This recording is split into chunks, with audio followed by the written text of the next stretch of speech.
Alright, let's move on to black. I don't think black had a ton of great stuff this set, if we're being totally honest. What are we looking at here? Okay, well, we'll go through everything. So, again, no, I gotta talk about everything in this cycle, even though I think this is one of the weaker parts of the cycle here. So, on the front side of Arguel's Bloodfast, you have a 2-drop legendary enchantment that you could basically pay 2 mana, 2 life to draw a card.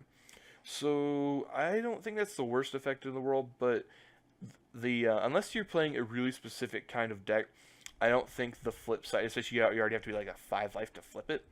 But I don't, unless you're playing a really specific kind of deck that wants to sacrifice things, you're really going to be too interested in the other side, into the Temple of, oh man, names in this set. I'll keep saying it. Aklazats, I'm sorry.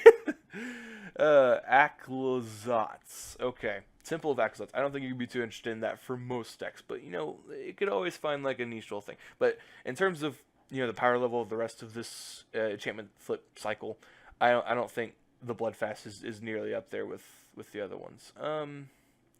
Direflight Ravager is pretty cool. We can talk about him. So for 5 mana, you get a 4/4 Menace Death Touch. So that's some solid stats. When it enters, they lose a third of their life, rounded up. So, okay, this could maybe be something, and it is also a pirate, that's worth saying. I really don't know about this card, honestly. This is either going to be really good for, like, something aggressive that wants them to lose life, because, you know, again, if you're in, like, a more controlling matchup, that's probably not going to be a third of their life, probably isn't going to be too relevant, especially if you're later in the game.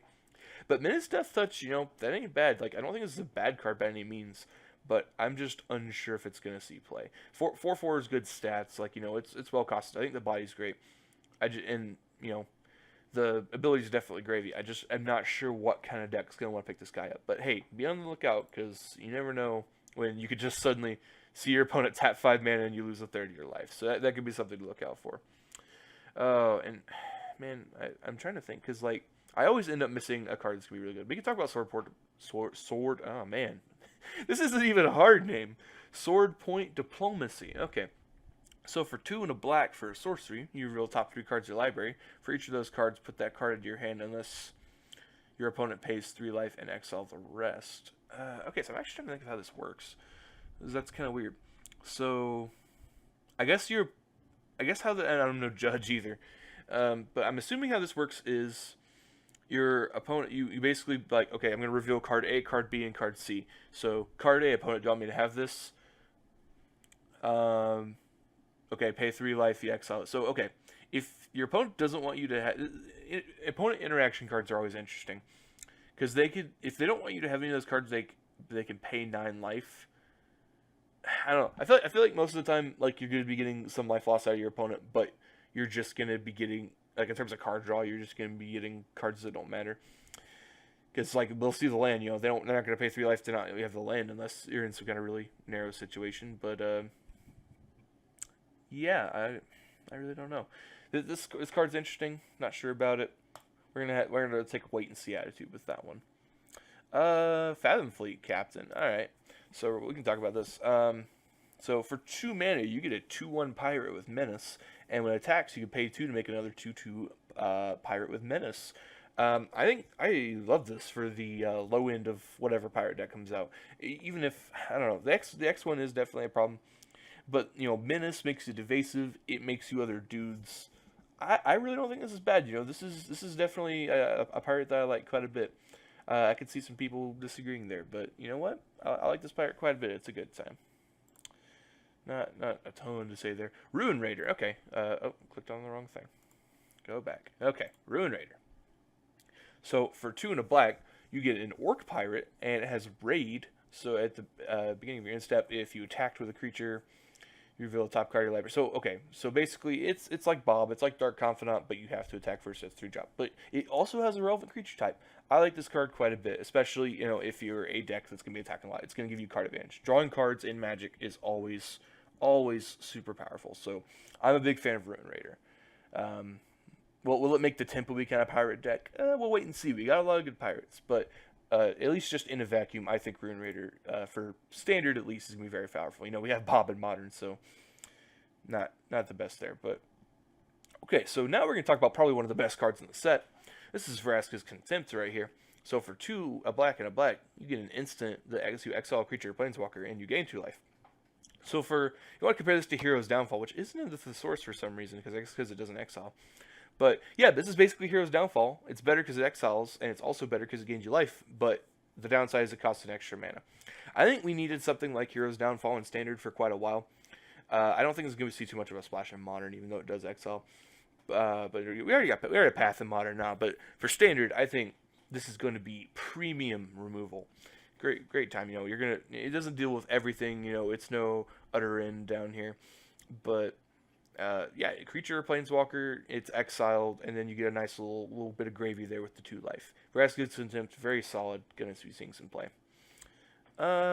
I could briefly mention this Vicious Conquistador. So we're getting a good amount of creatures. It doesn't have them down here, but we're getting actually a decent amount of creatures in Standard. They're like 1 mana and they swing for 2, basically, because again, whenever it swings, they lose a life.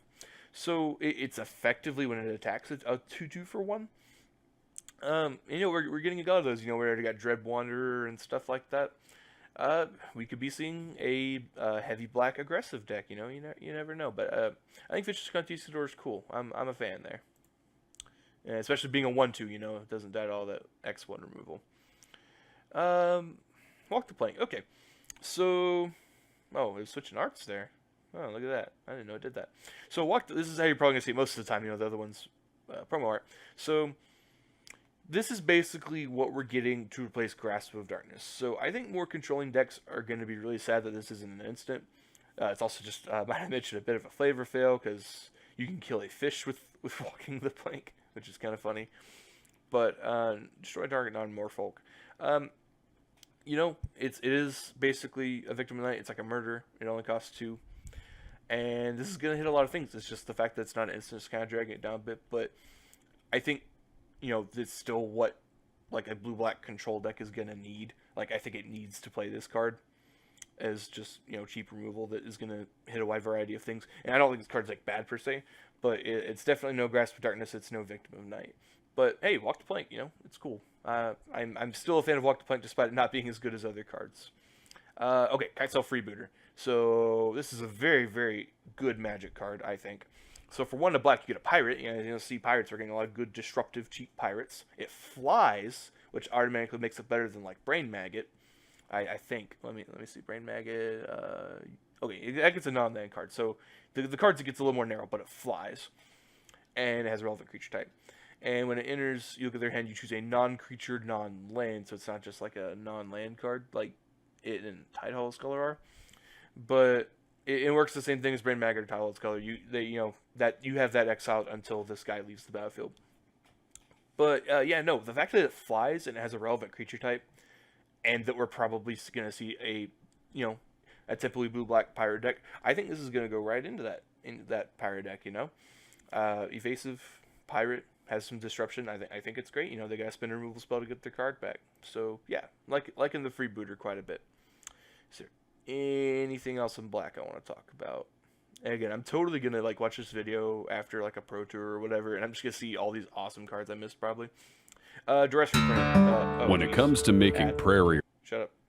It sounded like the Simple Rick thing from Rick and Morty that was on the other day. But okay, all I really had left to say here was Duress Reprint is pretty cool.